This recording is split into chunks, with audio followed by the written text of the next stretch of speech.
Sector outlook 2024 में अब बात 1986 में शुरू हुई न्यूक्लियस सॉफ्टवेयर की।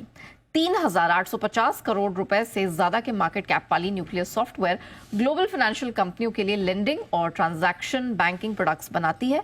न्यूक्लियस सॉफ्टवेयर 50 से ज्यादा देशों में 200 से अधिक फाइनेंशियल कंपनियों को सर्विस प्रदान करती है और कंपनी के प्रोडक्ट्स के जरिए रोजाना 2.5 करोड़ से ज्यादा ट्रांजैक्शंस होते हैं। अब साल 2024 में ग्रोथ को लेकर कंपनी के क्या इरादे हैं, नए साल में आईटी सेक्टर के लिए ग्रोथ ड्राइवर्स कौन से हो सकते हैं, इसी सब पर हम मैनेजमेंट से बात करेंगे। साथ ही साल 2024 यानी कि इस साल के लिए ग्रोथ आउटलुक भी है, वो भी समझेंगे। चलिए विदाउट फर्दर डिले बातचीत शुरू करते हैं। हमारे साथ जुड़ चुके हैं कंपनी के को फाउंडर और MD Vishnu R Dusad ji. Mister Dusad sir, good afternoon, बहुत स्वागत है आपका जी बिजनेस पर। धन्यवाद अपना समय निकालकर हमसे बांटने के लिए। साल 2024 ओवरऑल आईटी सेक्टर के लिए क्या आउटलुक बन रहा है, आपको क्या दिखाई दे रहा है? धन्यवाद नेहा।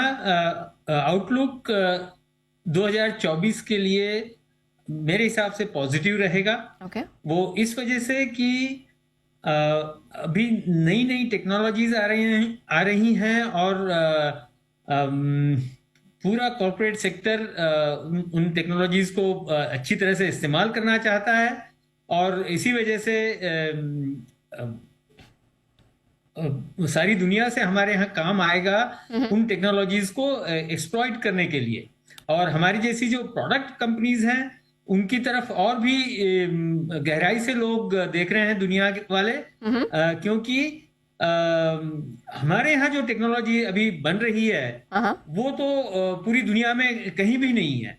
इसलिए और ज्यादा एक्साइटमेंट है प्रोडक्ट्स स्पेस में और फिनटेक स्पेस में। चलिए, तो प्रोडक्ट स्पेस, फिनटेक स्पेस में एक्शन है। सर, ये जो पूरा lending, transaction banking solutions growth है ग्लोबल फाइनेंशियल मार्केट्स में, ये आपको कैसी दिख रही है? इनफैक्ट मैं ये समझना चाह रही थी कि साल 2023 से साल 2024 में क्या बदल रहा है, क्या ऐसा अनोखा हो रहा है कि आपको इतना कॉन्फिडेंस लग रहा है? देखिए, अनोखा 23 से 24 के बीच में नहीं है। ये जो कॉन्फिडेंस आ रहा है ये पिछले 3, 4, 5 सालों से बिल्डअप होता जा रहा है हमारे पब्लिक डिजिटल इंफ्रास्ट्रक्चर की वजह से। जिस तरह से आज हम पहुंचे हैं लगभग 30 करोड़ ट्रांजैक्शंस पर डे के लेवल पर और जल्दी ही हम 100 करोड़ ट्रांजैक्शंस पर डे के लेवल पर पहुंचेंगे। 30 करोड़ ट्रांजैक्शंस की वजह से क्या हो रहा है कि फ्लो बेस्ड लेंडिंग जो है उसके लिए हम तैयार हो रहे हैं। Cash flow based lending. अभी जो हमारे माइक्रो एंटरप्राइजेस थे उनके पास बोरो करने का उनके पास बहुत कम जरिए थे, लेकिन अब ये ट्रांजैक्शन डिजिटली होनी शुरू हो गई हैं, तो उस वजह से इन ट्रांजैक्शंस को इस्तेमाल करके बड़े प्लेयर्स जो हमारे हैं बैंकिंग वाले, वो उस फ्लो को इस्तेमाल करके छोटे छोटे दुकानदारों को और रेडी वालों को भी लेंड करना शुरू करेंगे। कुछ हद तक शुरू हो गया है और बाकी करेंगे। तो इससे एक बहुत ही ग्रास रूट लेवल पर बहुत ही अलग किस्म का एक्साइटमेंट पैदा हो रहा है। और उस वजह से मेरे को लगता है कि कम से कम भारत में बहुत अच्छी ग्रोथ दिखाई देगी लेंडिंग में। और ये ट्रांजैक्शन बैंकिंग में भी ये सपोर्ट होती है, क्योंकि ट्रांजैक्शन बैंकिंग में ही कलेक्शंस कितने हुए और पेमेंट्स कितनी हुई, वो सब चीजें, और कितनी गति से हुई, वो सब चीजें निकल कर आती हैं। तो वो हमारे दोनों ही सॉल्यूशंस बहुत एक्साइटिंग लग रहे हैं इस समय। सर, क्या लग रहा है, रोजाना 100 करोड़ से ज्यादा के ट्रांजैक्शन का लक्ष्य ये इसी साल अचीव होता हुआ दिख रहा है या अभी इसमें समय लगेगा? नहीं, ये इसमें 2 या 3 साल लग जाएंगे। 2026 या 25 तक 26 से 27 तक हो जाना चाहिए 100 करोड़ ट्रांजैक्शंस पर डे। ये छोटे छोटे ट्रांजैक्शन है, 5 रुपए 10 रुपए वाले ट्रांजैक्शंस हैं, ऑफ कोर्स, लेकिन 100 करोड़ पर डे बहुत मायने रखता है। बिल्कुल बिल्कुल। और हमने सर देखा भी है कि ग्रास रूट लेवल तक ये पहुंच चुके हैं, और जिस तरह का रेवोल्यूशन भारत में देखने को मिला है कि आप एक रेडी वाले के पास जाएं, एक ठेले वाले के पास जाएं और वहां पर आप बिना कैश का इस्तेमाल किए ट्रांजैक्शन कर सके, ये बहुत बड़ी बात है। अच्छा सर, इस वित्त वर्ष के लिए, वित्त वर्ष 2025 के लिए कौन से की मार्जिन ड्राइवर्स हैं जो आपको इस ओवरऑल सेक्टर को प्रभावित करते हुए दिख रहे हैं, positive negative both? Margin drivers तो यही रहेंगे कि थैंकफुली वो जो ग्रेट रेजिग्नेशन वाला पीरियड था वो हमारे पीछे है, तो इसलिए वो जो मिडिल लाइन पर जो प्रेशर था बहुत ज्यादा आज से लगभग 2 साल पहले, वो काफी कम रहेगा या नहीं के बराबर रहेगा। और जहां तक टॉप लाइन की बात है, मेरे ख्याल से मैंने जैसे इनिशियली बताया था कि बहुत काम अभी होना है कॉर्पोरेट सेक्टर में नई नई टेक्नोलॉजीज को इस्तेमाल करने के लिए। तो उसकी वजह से टॉप लाइन पर हमारी ग्रोथ ठीक ठाक बनी रहेगी। और इसी वजह से मार्जिन्स भी ठीक रहने चाहिए।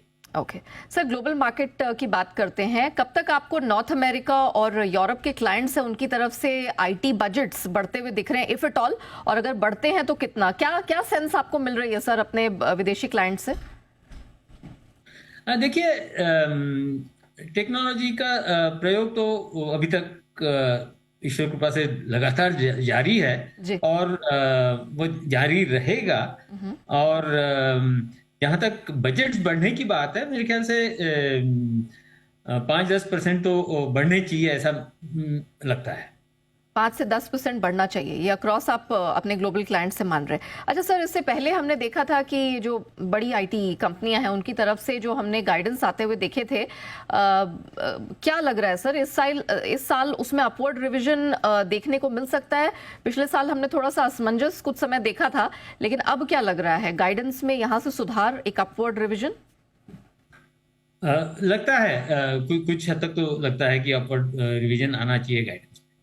ओके सर, क्या कारण आपको लग रहा है इस तरह के कॉन्फिडेंस के पीछे? क्योंकि ऑफ कोर्स जब बड़ी कंपनियों में इस तरह की स्ट्रेंथ देखने को मिलती है, कॉन्फिडेंस गाइडेंस के माध्यम से दिखाई देता है, तो फिर इट ट्रिकल्स डाउन आल्सो। सो क्या यहाँ पर बड़ा चेंज आपको आते हुए दिखाई दे रहा है? देखिए, जो मंदी की बात होती रही पूरे 2022 में और 23 में, वो अब धीरे धीरे कम हो रही है। वो जो मंदी आने वाली है वाली बात धीरे धीरे कम होती हुई दिखाई दे रही है। तो ये एक बड़ा कारण है जिसकी वजह से ऐसा लगता है कि बड़ी कंपनियों का गाइडेंस इम्प्रूव हो सकता है। और दूसरा, जियोपॉलिटिकल सिचुएशन भी मतलब सुधरी तो नहीं है बहुत सब्सटेंशियली, लेकिन वो अब एक तरह से एज यूजुअल सिचुएशन बनती जा रही है। उसके बावजूद ग्लोबल इकोनॉमी आगे बढ़ रही है। तो इन 2 कारणों की वजह से मेरे को लगता है कि शायद गाइडेंस इम्प्रूव हो। ओके चलिए सर, जेनरेटिव एआई, इस पे बहुत बात हो रही है, बड़े बड़े प्रोजेक्ट्स निकल कर आ रहे हैं, हम देख रहे हैं इस पे काफ़ी बातचीत हो रही है।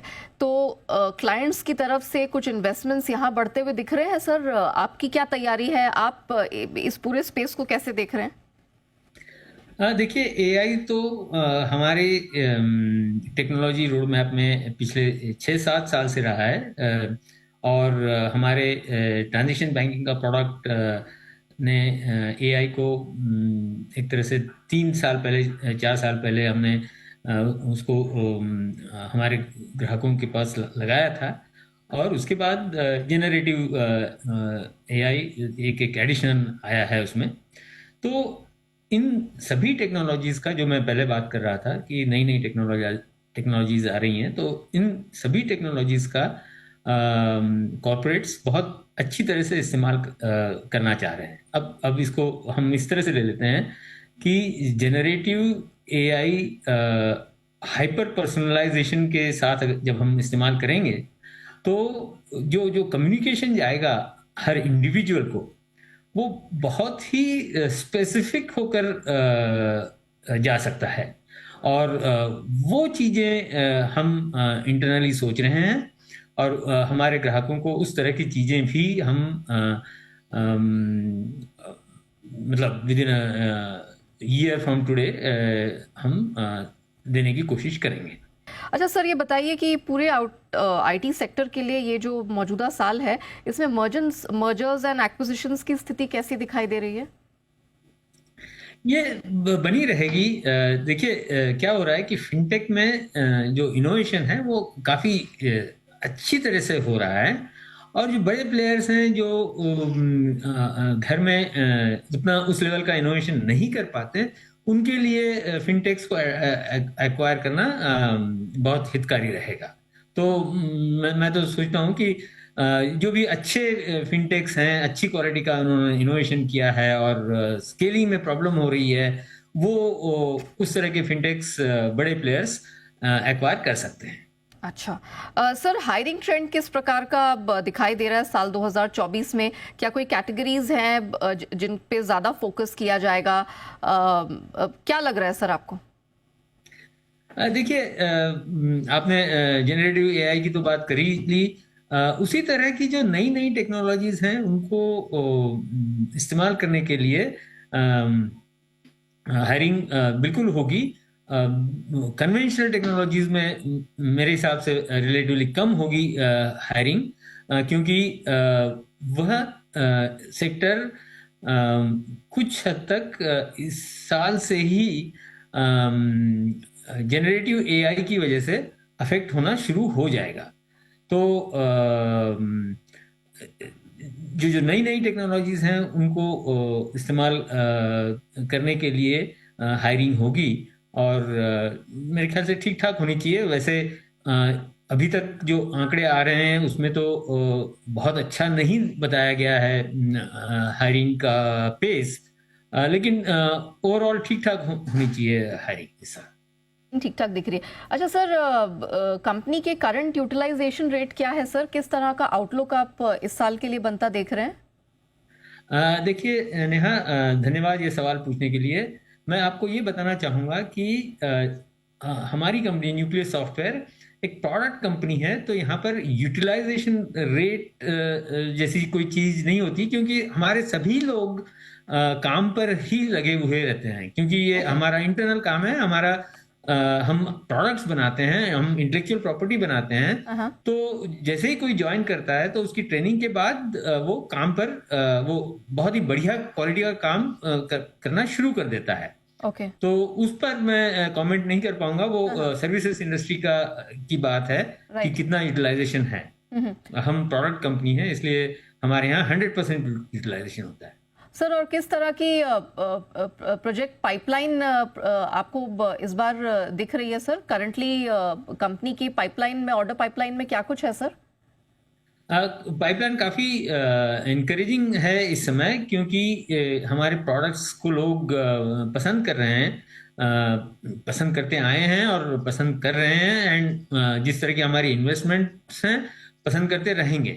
तो जैसे कि पहले भी बताया मैंने, 40 लाख करोड़ के रिटेल लोन्स हमारे प्रोडक्ट पे चलते हैं। उसका मतलब ये है कि 4 लाख करोड़ रुपयों का इनकम एक तरह से हमारी कंपनी के प्रोडक्ट्स की वजह से हम भारत की बैंकिंग और फाइनेंशियल सर्विसेज इंडस्ट्री का हम योगदान कर 4 लाख करोड़ का इनकम जनरेट करने में हम एक रोल प्ले करते हैं। तो उसी तरह का कॉन्फिडेंस हमारे प्रोडक्ट्स पर है जी। और वो अब धीरे धीरे बढ़ ही रहा है, कम नहीं हो रहा है। Okay Dusad sir, thank you so much आज समय निकालकर हमारे साथ जुड़ने के लिए और एक ओवरव्यू देने के लिए कि क्या कुछ एक्सपेक्ट किया जा सकता है इस साल पूरे आईटी सेक्टर से। Thank you so much sir आज हमारे साथ जुड़ने के लिए। इसी के साथ सेक्टर आउटलुक 2024 में इतना ही। शो को हम रैप अप करेंगे, लेकिन आपको बने रहना है जी बिजनेस के साथ, क्योंकि ब्रेक के उस पार भी खबरों का सिलसिला जारी रहेगा।